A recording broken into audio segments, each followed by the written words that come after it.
নির্যাতন জুলুম অত্যাচার সহ্য করে করে করে করে আজকে এই পর্যায়ে এসেছে। বাংলাদেশি জামাত ইসলামীকে নির্যাতন জুলুম অত্যাচারের ভয় দেখে কোনো লাভ নেই। আমরা সিদ্ধান্ত গ্রহণ করেছি যে বাংলাদেশে আমরা বড় হয়েছি, বাংলাদেশের আলো বাতাস গ্রহণ করেছি, বাংলাদেশের সামাজিক রীতিনীতি মেনেই আমরা বড় হয়েছি, বাস করছি। এই বাংলাদেশের নেতৃত্ব আমরা দিতে চাই এবং সঠিকভাবে নেতৃত্ব দেওয়ার জন্য যা যা করা দরকার তাই আমরা করব।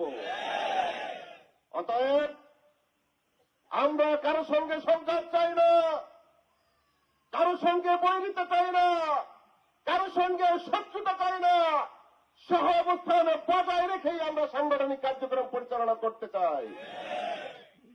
যে তার খুশি মতো দল করতে পারবেন, সংগঠন করতে পারবেন, কোন বাধা নেই। আমাদের কেউ বাধা দেওয়ার চেষ্টা করবেন না। বিগত সময়ে বাংলাদেশে প্রমাণ করতে পেরেছি প্রত্যেকটি অন্যায়ের বিরুদ্ধে 10 ভাগের জবাব জামাত ইসলামী দিতে পারে।